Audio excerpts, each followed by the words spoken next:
Ini yang beberapa puluh tahun yang lalu disebut fast track dan sudah pernah kita lakukan. Ya, jadi SMK pada tahun kedua mengikuti mata kuliah yang ada di Politeknik, sehingga nanti SMK yang 4 tahun, ya saya dulu pernah membuat SMK yang oleh Bapak Presiden Soeharto diresmikan menjadi SMK pembangunan namanya di 8 kota di Indonesia. Itu lulus STM 4 tahun, tinggal tambah 1 tahun dia sudah D3. Ini sekarang mau diulang. Pengulangannya lebih dahsyat lagi menurut saya. Kalau kalian bisa mengikuti mata kuliah yang ada di ITTS dan yang lulus dan nanti akan diberi sertifikat tanda lulusnya, ini akan bisa kalian gunakan untuk nanti ketika kalian melanjutkan sambil bekerja, sambil menambah ilmu, menambah kompetensi. Kalau kuliah sambil bekerja, terus terang ini bukan yang pertama. Di Salatiga sudah dilaksanakan.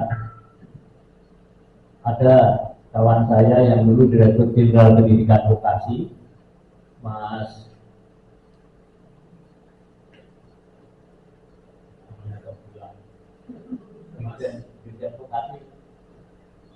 Sakarito, itu membuat politeknik, tapi pabriknya ada di Salatiga juga, yang bikin cucu murid saya dari STM Negeri 7 Semarang, dari STM Bangunan, yang dia 4 tahun yang lalu kepengen kuliah di Undip, tapi ditolak. Saya lalu telepon sama Pak Rektornya, Prof. Sudarto pada saat itu. Prof. Sudarto bilang, suruh ketemu saya. Dan ketika saya bilang, Tuhan, sudah silakan ketemu Pak Rektor. Waktu saya tanya adik saya dulu. 2 hari kemudian dia telepon saya, Pak, mohon maaf Pak, adik saya tidak berani dulu. Yang mau kuliah kamu kok, adik saya tidak berani. Ini Pak, kami baru saja naikkan kontrak sama General Electric. Berapa kontraknya? Cuma 487 US dollar. Waktu itu membuat penyangga untuk mesin pesawat terbang. Ya. Jadi mahasiswa yang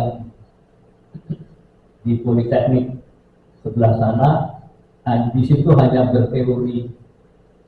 Selebihnya 70% waktunya adalah di pabriknya di ini, dan dia dapat honor dari situ, dan dari honor itu dia membayar kuliahnya. Ini yang sudah terjadi dan sedang terjadi.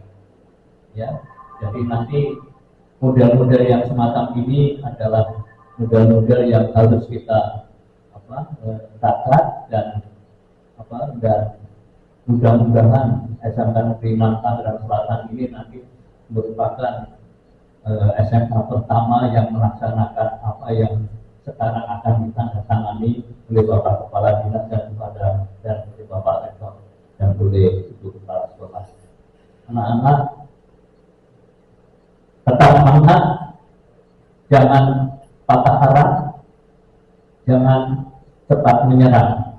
Kalau belum tahu, tanya teman-temannya. Kalau teman-temannya tidak tahu, tanya ibu atau bapak gurunya. Kalau ibu bapak guru tidak tahu, tanya sama Pak Rektornya. Terima kasih.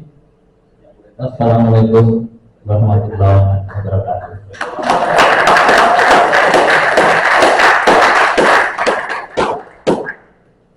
Terima kasih Bapak atas sambutannya. Selanjutnya mari kita mendengarkan bersama-sama sambutan dari Kepala Dinas Komunikasi dan Informatika Kota Tangerang Selatan kepada Bapak Dr. Tubagus Asep Nurdin MKOM. Kami persilakan.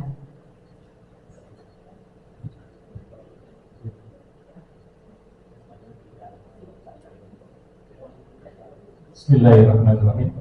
Selamat siang. Assalamualaikum warahmatullahi wabarakatuh.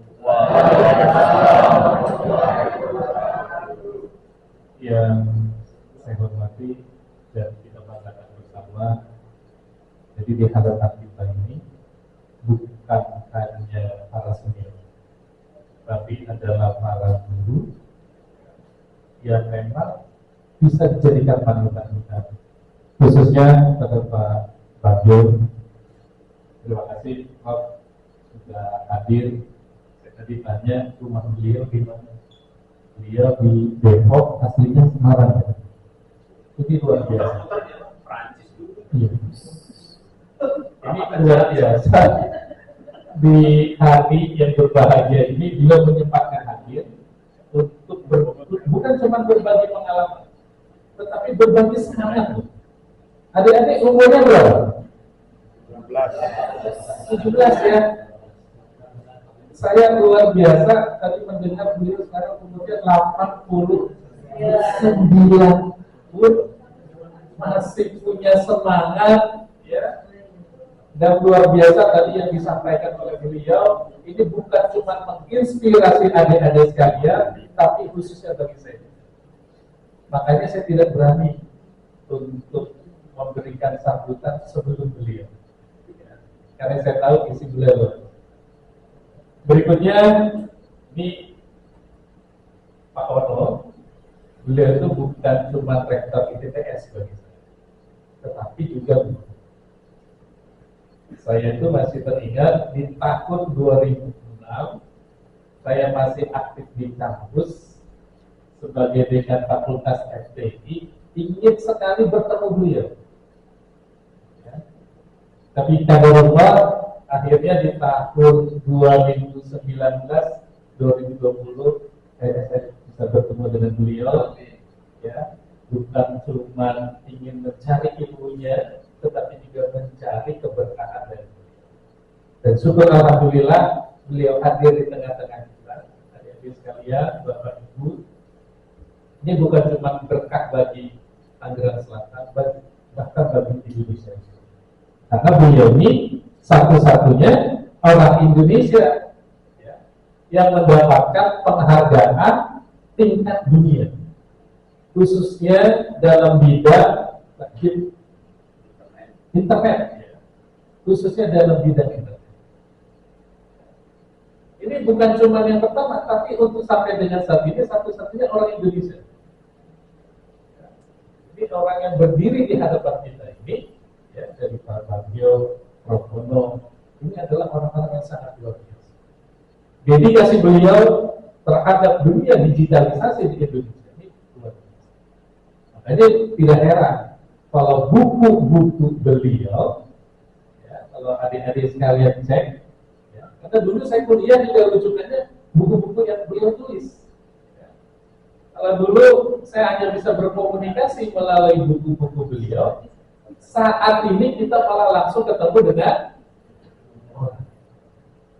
Adik-adik sekalian akan belajar bukan cuma dari bukunya, tetapi langsung dari. Karena ke depan jangan sia-sia. Walaupun saya bingung juga kok.